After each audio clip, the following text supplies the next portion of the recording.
Hello, everyone. Welcome to another episode of Move, Crush, Count. This is a podcast produced and sponsored by J&L Marketing. The title of today's interview is Tapping into a Miracle Mentality. I'm extremely excited. My name is Scott Joseph. I'm your host. I'm excited because today as a guest we have Tim Storey, and he's going to talk to us about how to rise out of the mundane and into a place of deeper meaning, bigger adventures, and more opportunity. So Tim, he's an ordained minister, he's an author, he's a speaker, he's a life coach, and he has helped people all over the world turn tragedies into triumphs. I was excited to get this interview with Tim because I know there are a lot of people out there that want to hear from him. Maybe they're at a point of time in their life where they're caught in this mundane things that maybe used to excite them no longer do, right? They're searching for something more, or they're hoping to break through to the next level. So let's jump right in and talk to Tim. I found your book, and listen, this show is not about, I guess, promoting different things, but I will tell you, your book, I found it to be the most motivating and inspirational book I've read in the last 12 months easily. I mean, it is, in fact, preparing for this interview, I went back through it and told myself, I need to read this again. So, I want to jump right in. First off, thank you, Tim, for joining us and agreeing to share your experience. So if we can, so for the Move, Crush, Count audience that may not be familiar with who you are, can you kind of introduce yourself in the sense of, how did you get started down this path? Where did it all begin for you? And then we'll kind of dive right in. Okay. And thank you for having me on your podcast. I love the title. I love what you're doing. When I was in high school, I was an athlete and I was a good athlete. And so my thoughts were, I wanted to go to USC, University of Southern California. It's just a great college. I had the grades for it. And it's what I wanted to do. But my senior year, a friend of mine was reading a book about the life of Mother Teresa, a girl. And I just saw that she was reading it in class. And then I noticed the next day before class started, she had it again. So I said, tell me about that book you're reading. So she says, about this lady, she's a nun, and she helps orphans. So I said, oh, that's interesting. She goes, well, you could read it when I'm done. Which I thought that was an interesting story, but that's not what I really wanted to read. So she finishes the book and she goes, okay, here. She goes, try to take only like 2 weeks to read it because somebody else wants to read it after you. So I go, okay. So now I felt obligated. So I read this Mother Teresa book. I get totally touched by a lady who is a school teacher who hears these orphans begging outside the school and decides to do something about it. And it touched me. And so I told her about it and she goes, Timmy, that's what she called me. I think you really have this type of calling on your life, because she was a strong Catholic. And so later I went and talked to the guidance counselor and we started the dialogue and I told him the story and he says, Tim, you're a leader of leaders, even in sports. I've always been a captain of every team I've ever been on, but it was more because I was a servant to the team. And so what took place is the guidance counselor said, have you ever considered seminary? And that's not something I had considered. So long story short, instead of going to USC, I went to seminary, kept going to seminary, and kept going and ended up getting a doctorate in world religion. And then now I've been to 75 countries of the world as a humanitarian, speaking to people, helping people. And that's what I do. That's awesome. I want to dive right in. This book meant so much to me. And I think a lot of times we can listen to podcasts and we speak in generality. So I'm going to ask you a lot of specifics. Yeah. I'm almost viewing this as my own personal coaching session. So I'm like, all right, I got an Yeah, opportunity here for about 45 minutes to talk to you. So I'm going to try and take advantage if that's okay, advantage of the situation, if that's okay. of course. All right. So I'll start off with asking, you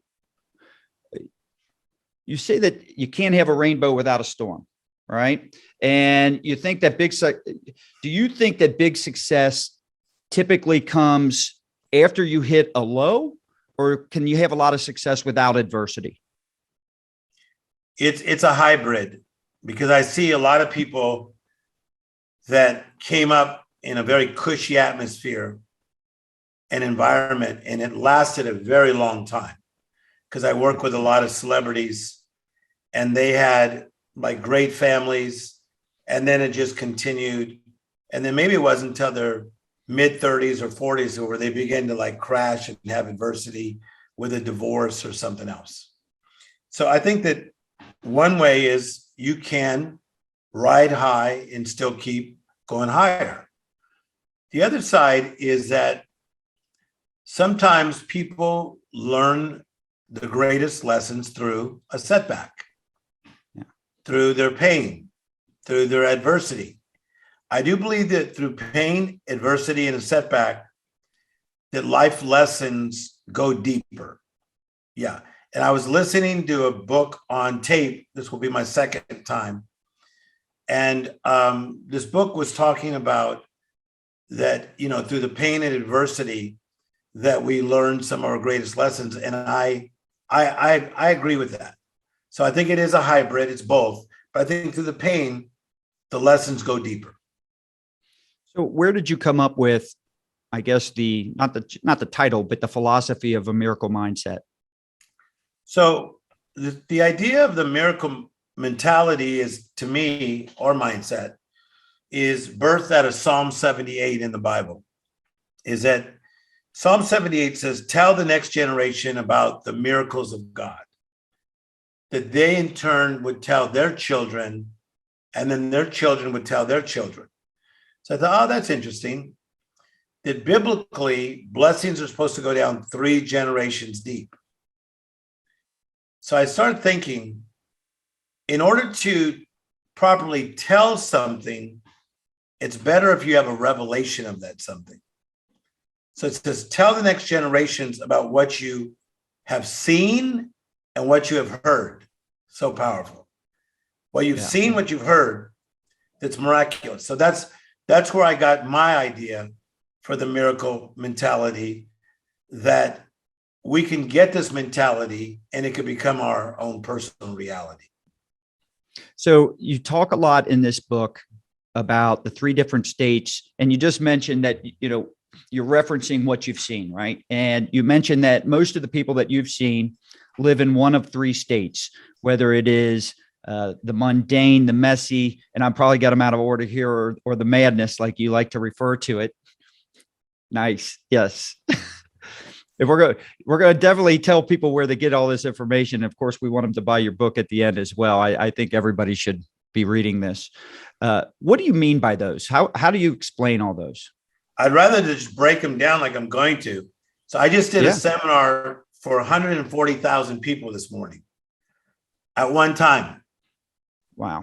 140,000, me and John Maxwell and a few other people. 140,000. So that's what I taught on.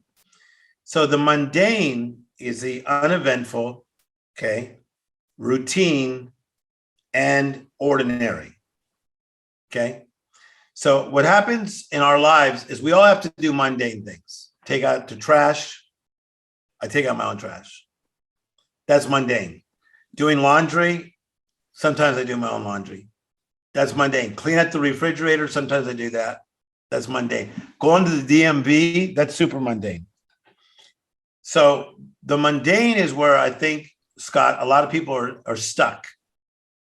Yeah. And they're living in what I call the land of okay. It's good, right? Yeah. Second is the messy, which means disheveled, disorderly, confused.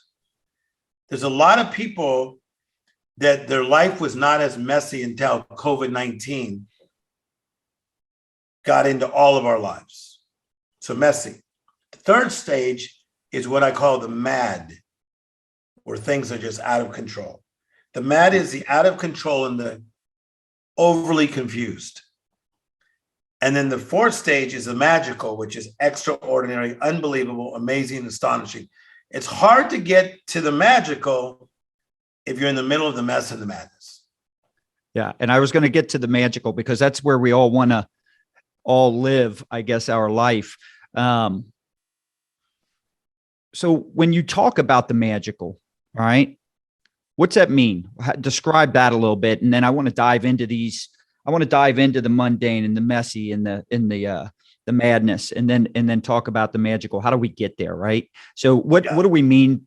Let's first define magical. So Walt Disney walked into an amusement park in the 1930s. You got to remember, Disneyland does not come into being. It does not manifest till the late 50s, in July of the late 50s.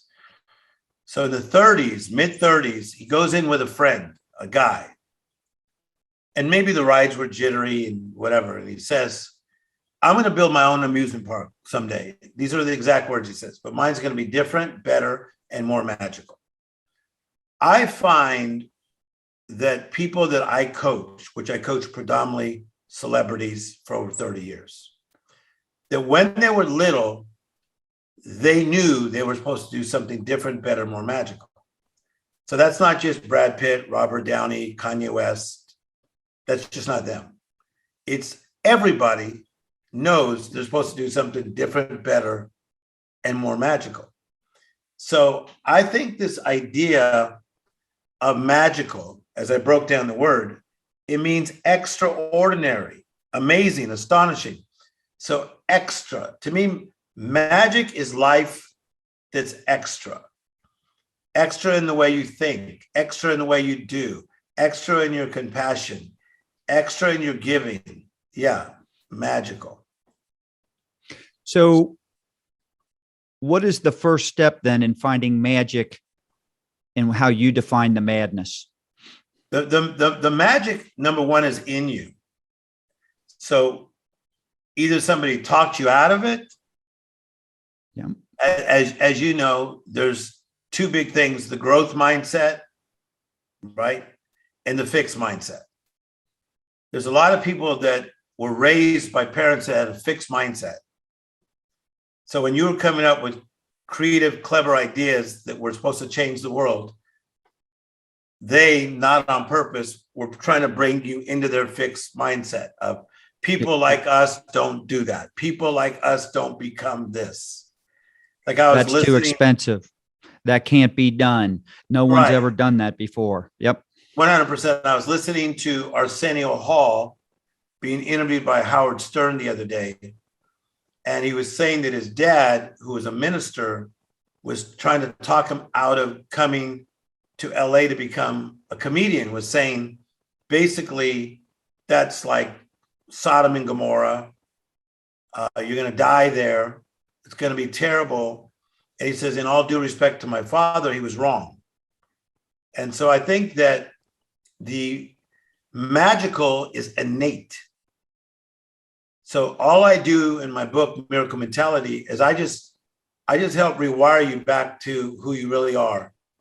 And that is somebody who has a miracle mentality. So let's get back to the madness then real quick. So how did you describe that specific stage?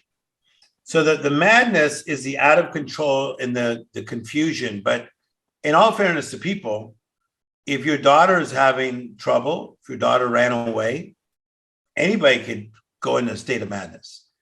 If your wife left you for another man, because I life coach people, that happens, yeah. Or vice versa, anybody can go into madness. If you're battling depression and it won't lift off you, anybody can go into madness. So when you're in a place of madness, you're not yourself. And so this is very important. I'll give you 3 steps to get out of the madness. Number 1, become awake. Number 2, take inventory. Number 3, you got to partner with the right people. Yeah. And so I've, in reading the book, one thing I do personally is I try not to crowd my brain with a bunch of negativity. I've stopped watching the news. I can't, it's not that I can't deal with it. I don't want to deal with it. I found myself watching it and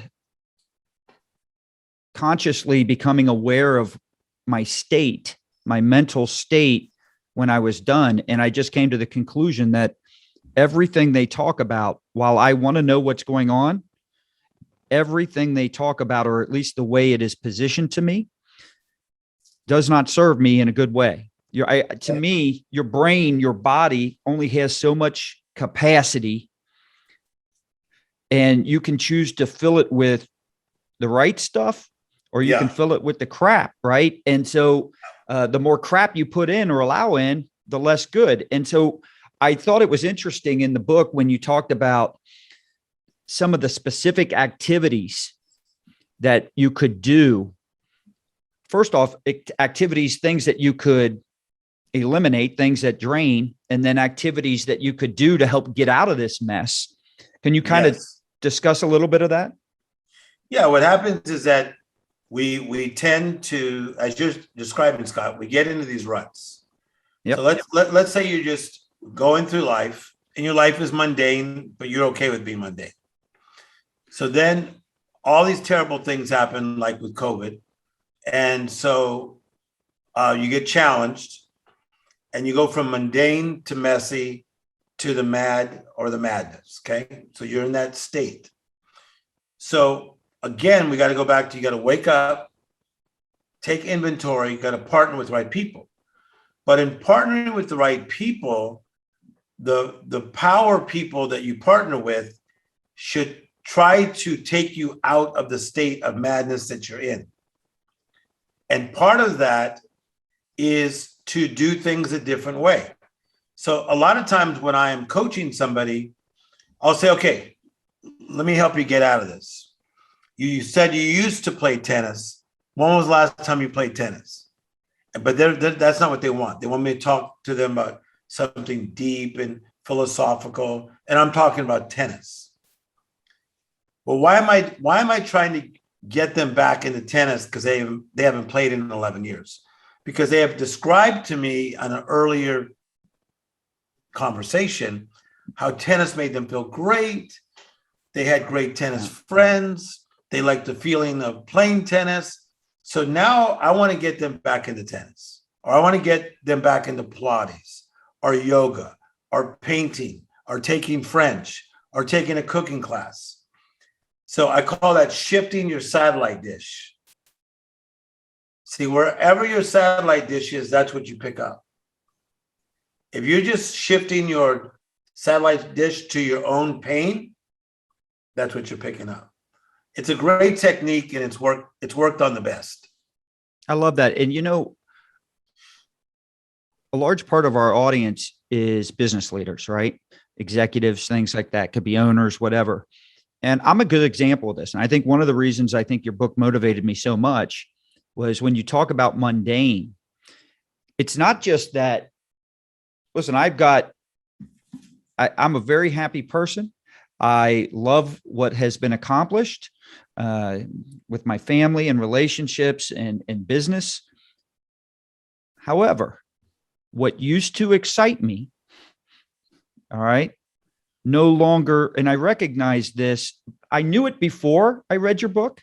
And then I read your book and I thought, man, I feel like a prisoner to some of the things that I feel like I've got to hold on to and still control or do. And to me, it was no longer exciting because it was like, gosh, I've been doing that for 30 years. I've been doing that and that is how I took the mundane, right? And I realized, as good as everything might seem, am I really living in this magical state right now? On paper, yeah, but not inside. And so when you talk about the tennis, one of the activities I started doing more of, because I truly enjoy, and it takes up time, I'm golfing more. Yeah. And I'm not feeling this just like routine crap that goes on every day. I like that. And I think that a lot of times people feel like they're being selfish mostly if you have children, to go golf for 4.5 hours. Yeah. But most times you're not. Sometimes I know men who golf too much or women who do too much of another activity. Yeah. But I feel that by being more vibrant and being more animated. So let me tell you about an interesting word. The word animation means lively. Yeah. So I have a friend who works at the higher level of Disney. I'm going to meet with him next week to talk about a project. And he's very animated. And he happens to work in animation. But I like talking to him because he's animated. Notice little kids love animated people. If somebody has a very boring personality, the kid just stares at him and goes. Yeah. If somebody has an animated face, voice, energy, movements, a kid is transfixed to this person. Yep. Interesting, right? Yes. Because we love animation. We love life. So one of the things, Scott, when you go from the mundane, which is not animated, you got to get back into things that animate you again.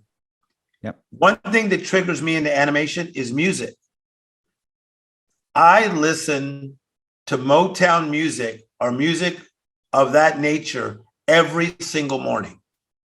Every morning, I'm either listening to Marvin Gaye, Aretha Franklin, Stevie Wonder, Smokey Robinson, or they were not with Motown, but they're my friends, Earth, Wind, and Fire, every single morning, because it takes me back to the inner cities of LA that I was raised in. It kicks me into my culture. I'm ready to go. So you've talked a little bit about taking inventory, but what is that? Like, how does someone do that effectively? Okay, so I used to work at a place called Miller's Outpost that is not around anymore. So it was like, if you go to the mall and they have a Levi's store, that's what Miller's Outpost was like. They had like Levi's, they had like certain shirts. It was in that kind of a genre of a Levi's store. And so I was in high school, I was 16 and a half. And I remember Laura, who was my manager, would say, she called me Timmy. I was Timmy till I was 18. So she'd say, Timmy, because you're so organized, I only need 4 of you. We're going to take inventory of the whole store. So it's going to be 3 managers and 4 employees, 7 of, we'll knock this out. I go, oh, of course. And then she says, you're going to get a bonus for it. Okay. So we go in on a Saturday before the store opened. We take inventory. So I'd go through like the jeans, 34, 32, 33, 32. You're going through and you're taking inventory. So you're seeing what's there and writing it down. We have to take inventory of our lives, because watch how quick I do this. Watch. You have different areas of your life. As you know, you're spiritual. How's your spiritual life? Take inventory. Your physical, take inventory. Your mental, clarity of mind. Your social, you got a social life. Your family, how's your family doing? How's your career doing? How's your finances doing? That's taking inventory. So here I am. Let's just say I'm someone that I've got success, right? So most of our audience has some level of success, some higher than others. Yeah. And they're a little stuck in some areas of their life, and they're sitting there and they're unsure of where they need to go. By the way, I am truly talking about a friend. I'm not a specific friend, but our audience here. This is no longer about me. Yeah. Yes. But yeah, that was like the old one. Like, I got a friend. So how do you recognize what does a person do? So when we talk about living a magical life, right? I want to bring more things in that bring a positive energy into me. I want to strengthen the relationships I have and the circle of people, which I think our relationships is a key to success. I want to strengthen all those areas, but how do I discover where my magic is, right? How do I discover what really motivates me to where it's like, all right, I've been doing this, but man, this is really what I'm meant to do, right? So you discovered it very early on for you. Yes. Well, that's a great question. So what happens is I feel like some things in life you decide, other things you discover. Most people had other people decide what they should be doing. Yep. So their dad said, "You're not going to be with Owen and Sons." You get my point? Yeah. You're not going to be a doctor like I was a doctor. You're not going to work in the oil fields like I work in the oil. So a lot of my male friends have gone through that kind of pressure with very strong parents. Okay. Yeah. Or you could have a mate, somebody you marry who wants to put, as John Maxwell says, the law of the lid on you and mini-me you on accident. This is very good I'm doing, Scott. This is very good stuff here. And so what I feel is that people begin to become what I call, here comes a Tim Storey worldwide saying, 75 countries deep, they become a discount version of themselves. When you become a discount version of yourself, you know you've been put on sale. You wake up and you go like, crap, I feel like I'm on the for sale rack or on sale rack. You're on sale, on sale. I feel like I'm on that. People that wake up that are living a discount version of themselves, they wake up feeling like they're on sale. Does this make sense to you? Makes perfect sense. So what do I do now? What have you been deciding and who's helping you make these decisions? And are you open to discovery? Most people, the greatest things they step into is not in the decision, it's in the discovery. Is they see something, which is observation, and they go, that's me. It's like if somebody watches Gary Vee and they go, guy's got swag. I got swag. He's doing these kind of businesses. I could do it too. I'm the only one that has spoken 4 out of 5 times for Grant Cardone at his 10X conference. The only one. So if someone may watch Grant and they see what he does in the area of real estate, they may say, hey, I could do that too. Steve Harvey is my great friend. He has like 7 shows. So even though I got a lot on my plate, I think to myself, if Steve Harvey can have 7 shows at that magnitude, hey, that stirs me up too. That's discovery. Yeah. So some things you decide, some things you discover. Start observing more. Pay attention to your observations. So Grant's a good friend of mine as well. That's where we initially met. And so in Clubhouse on one of those rooms. By the way, how do you like that app? I know you're on it frequently. I'm on it only occasionally. I'll be on it again today. Because I feel that for me, I'm a humanitarian. So I'm about humanitarian stuff. I'm working with prison reform. I'm working with the elderly. I'm working with the homeless. I'm working with the up and outer, the down and outer. So that's me. I'm not really on Clubhouse that much. I do a room once a week with Glenn Lundy, who I love, on Thursday morning. So I'm usually on twice a week max. But I feel like the app in itself has connected a lot of really good people. So maybe there's some things that are not so great, but for me, it's been great. And I've met a lot of quality people like yourself. So it's interesting. And I want to go back to what you were just talking about. I think we all have this vision of what our perfect life or what success really looks like, right? And so I got 2 questions for you. What does success look like for you? But the real question I want to know is how often does your idea of success actually match up with the reality of it? Yeah. So I'm going to give a different answer than most people because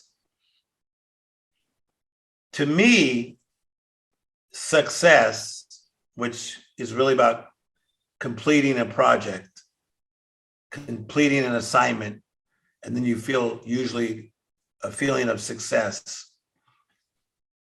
Success to me is very different than most people. Success to me is doing the will of God for my life.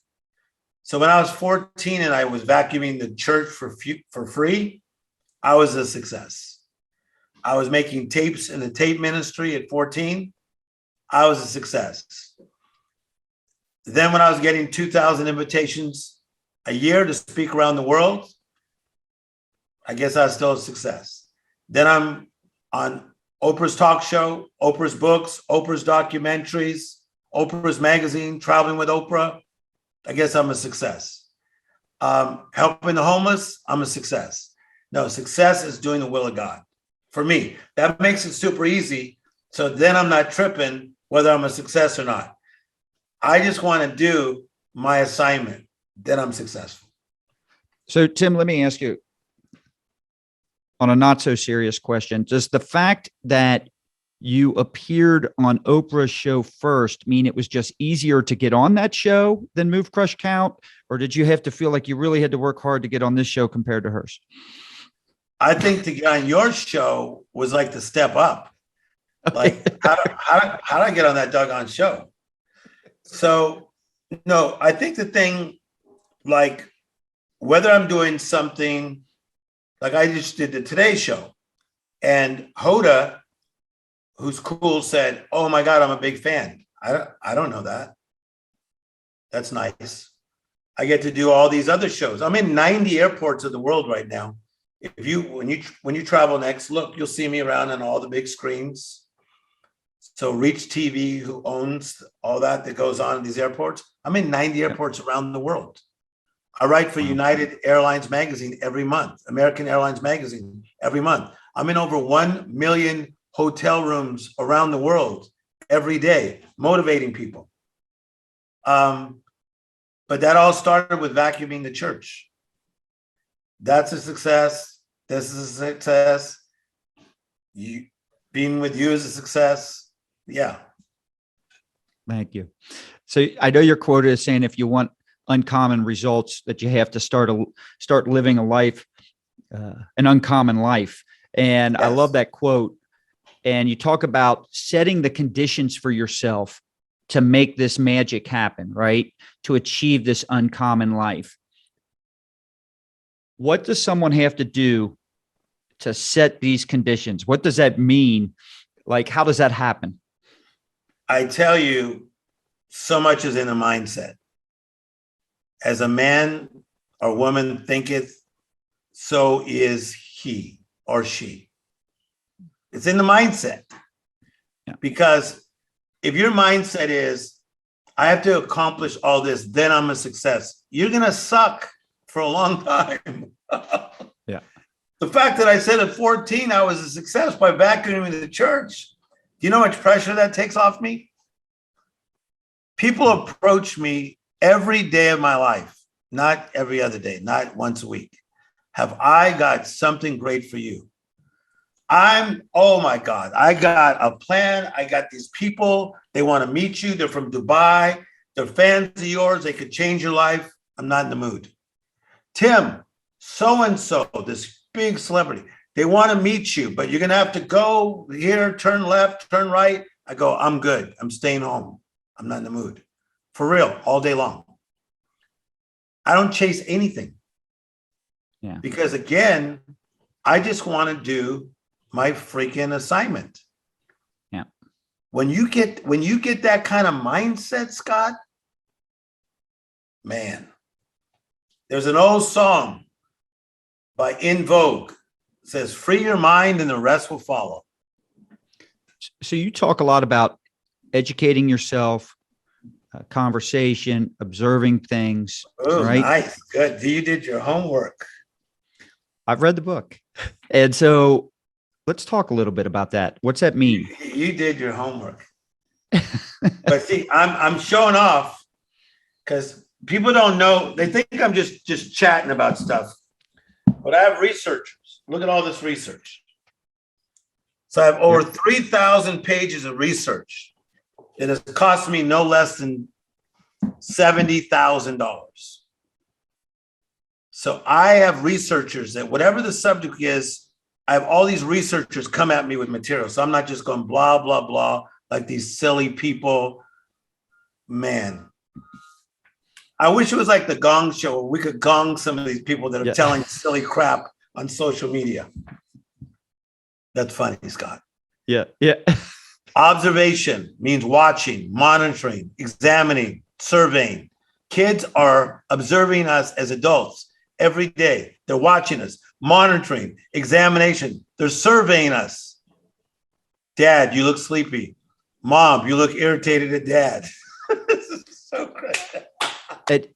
You know what? That starts at a lot younger age than you think. I can remember when my youngest daughter was sitting in her little, the bumbo, there's little seats that allow them to sit up before their time. And then, and I would remember watching her eyes and just focusing on every little thing. You could see the learning. You could just see it in her eyes, what she was doing, paying attention, whether it was to me or my wife. It was just, I don't want to say it amazed me, but it's the first time. I've got 3 children. It was the first one that I actually paid attention to that and recognized it and thought, wow, the learning is just constant. And it starts young. We're not observing like we should. And I love that story about your kids. We're not observing like we should because we're tripping on stuff. Like I watch these young guys on like social media, like, dude, I'm on my grind. I'm like, dude, you look damn sleepy. You should take a nap. I beat the sun up. Go back to bed. Yeah. I was in Dana Point, spending a few days there, working on a project, which is right next to Laguna Beach. I saw these 3 white kids on bikes with their surfboards connected to their bicycles. And they were like, 11, 12 years of age, right in there. And they were just like rolling in their bikes and they're laughing. And I was walking across the street and I was in a more serious tone in my mood because I'm helping a few friends that are going through like dire straits, okay?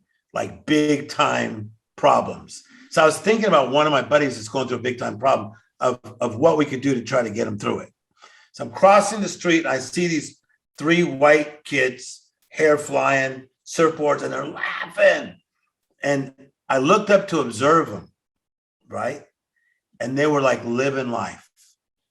Got their bike, surfboard somehow attached. I'm like, okay, quit thinking about your friend for a minute. Look at these kids, they're still animated. Yeah. Man, observe the animation in the midst of a pandemic, in the mask, and the 6 feet across signs, 6 feet deep signs that, don't get too close signs. Observe, there's animation all around us still.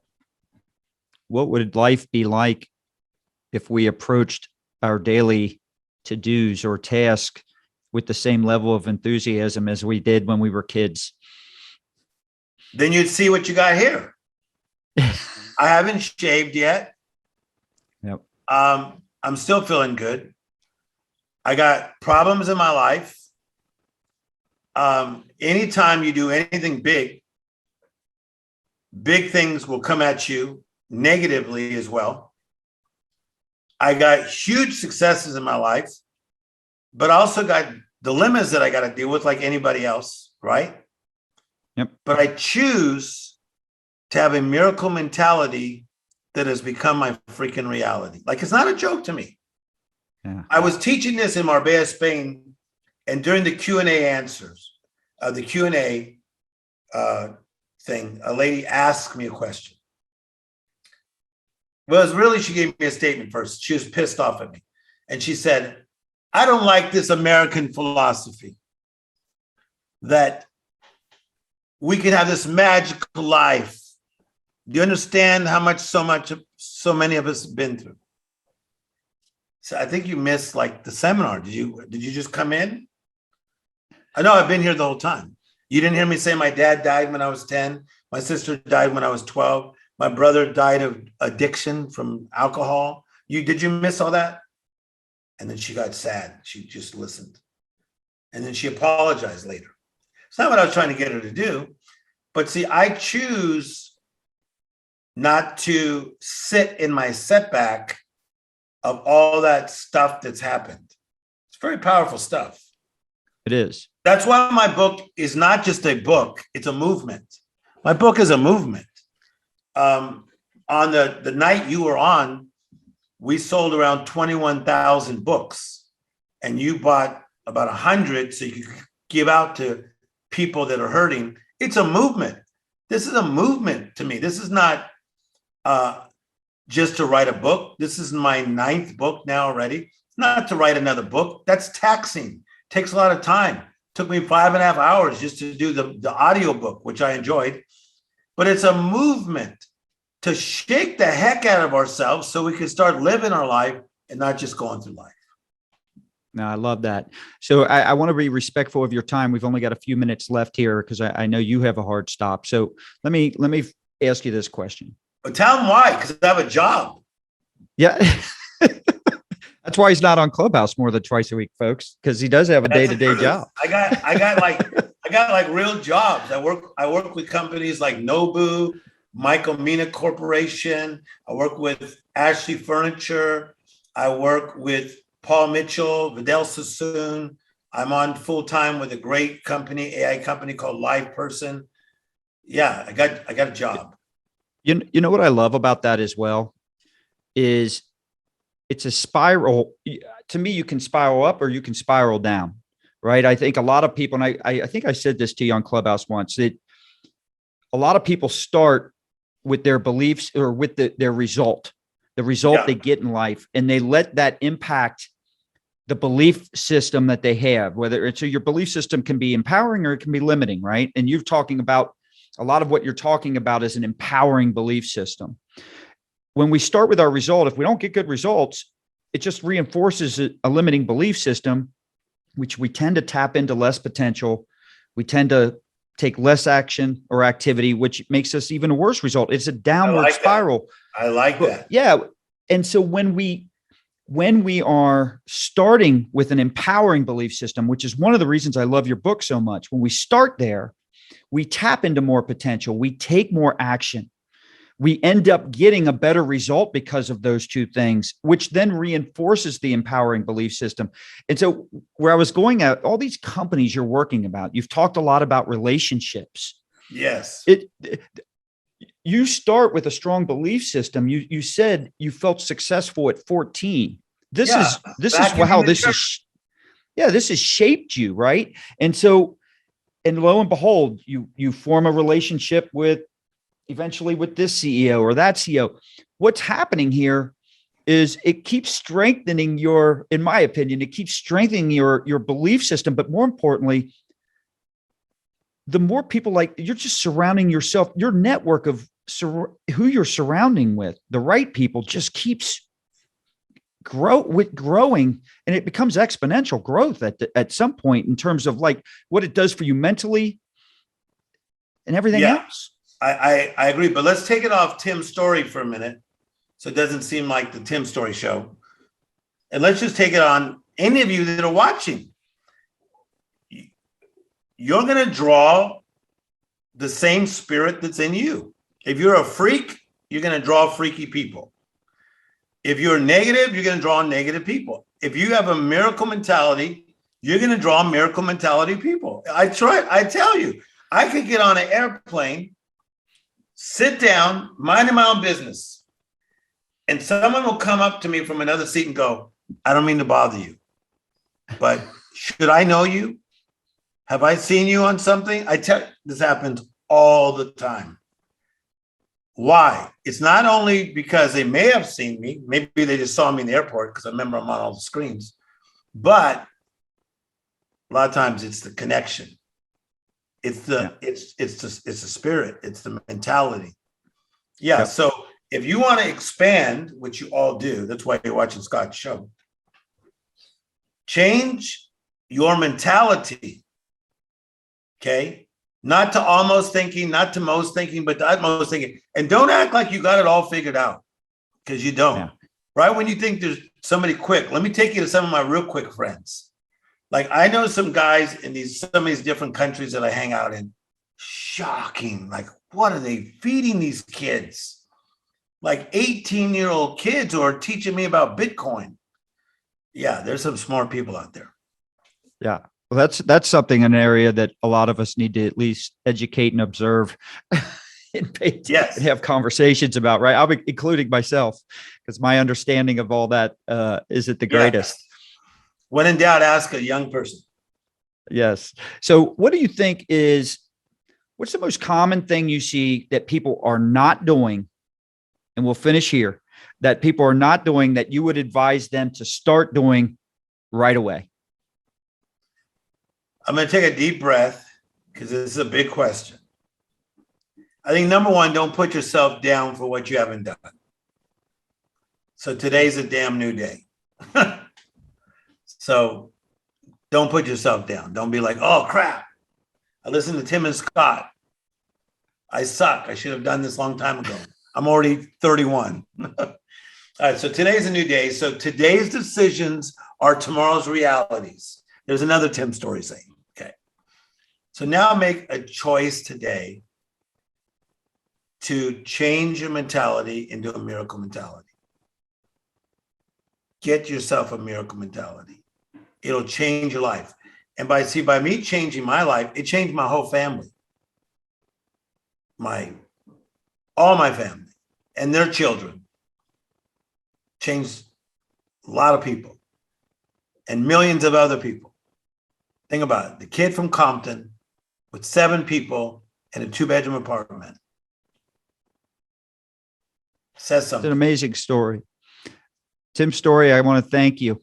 This has been an incredible interview. I want to thank the MCC Nation and our audience here for tuning in, listening. I know they got something out of them. I want them to visit timstorey.com. Yes. Find out more about Tim.